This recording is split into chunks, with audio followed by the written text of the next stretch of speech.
Hi guys, Tristan here from Pain Free Fitness, and today I want to give you my top 3 exercises that I think all runners should be doing from not just an injury standpoint perspective, but also a performance standpoint as well.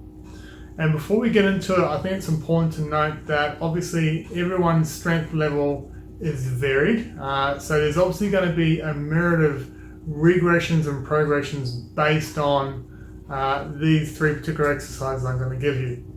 And further to that, obviously, I'm on the assumption that you already have a base level of strength, and you're coming at me from a perspective of, well, if there was only 3 exercises I could give you, what would they be?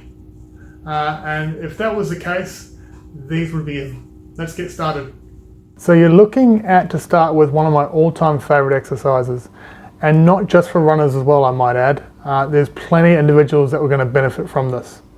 However, from a running perspective and even more important perspective, a specificity perspective, you can't get much better than this. So not only is it single leg, which of course running as a sport is a single leg exercise, where you've got lumbopelvic stability being challenged via the glute med in particular.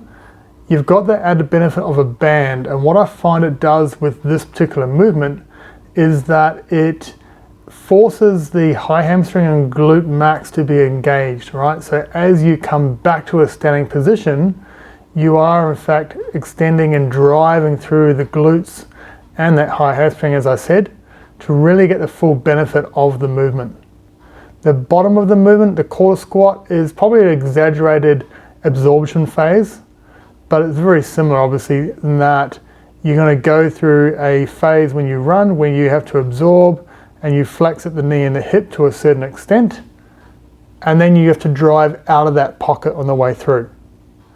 And lastly, to finish this one off, the added benefit of your opposite arm leg. So obviously you're working through this pattern in the same coordination, the same gait pattern as your run, which when you actually get into this exercise, you'll realize is actually harder than it looks.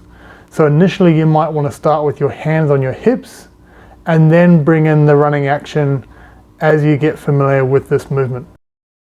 Alright, so your second movement I've got here for you is a variation of an ankle jump. And these ankle jumps are obviously plyometric in nature and are all about trying to be as active off the ground as you possibly can. So this has been given to you under the assumption that you're good with your single and double leg calf raises, and also your eccentric variations as well. So you've got a really good baseline of strength that this can then be layered over the top of. Without it, you're probably going to struggle with it, and if anything, sudden changes of intensity or volume are a precursor to injury. So I probably wouldn't recommend this one until you're good with those 2 variations before this. All right.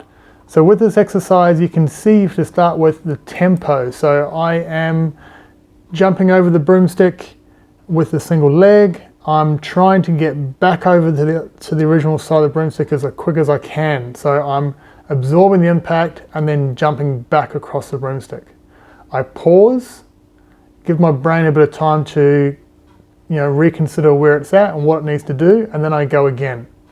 So it's all about a bit of control and not rushing the drill per se. Okay, so the focus being, of course, the ground contact time. Once more, just to summarize, get off that ground as quick as you can and return back to the original side of the broomstick. Okay, and that brings us to our third exercise, which in this case is a back extension. And I love this exercise for multiple reasons, not just from the perspective that it's going to do wonders for our posture through our erectors and our spine, but also, and probably just as importantly, it's going to do a heap of work through your glutes and your high hamstrings as well.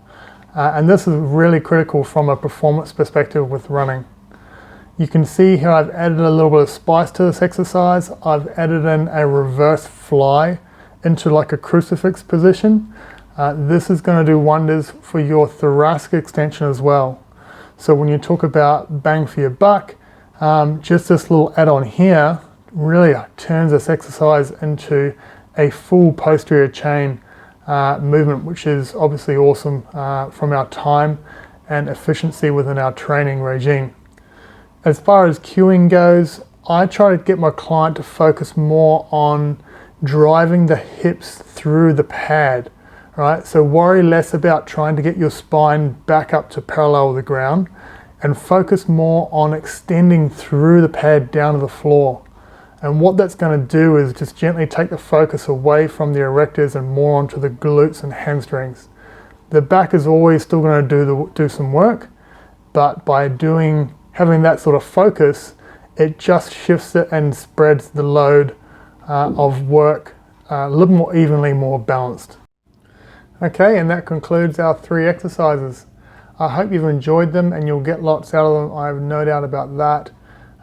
Just to summarize, as I said in the start of the video, there's obviously more that I would prescribe runners. However, if I could only do 3, these would definitely be them because they will give you the best bang for your buck. All right, I look forward to seeing you soon and stay in touch.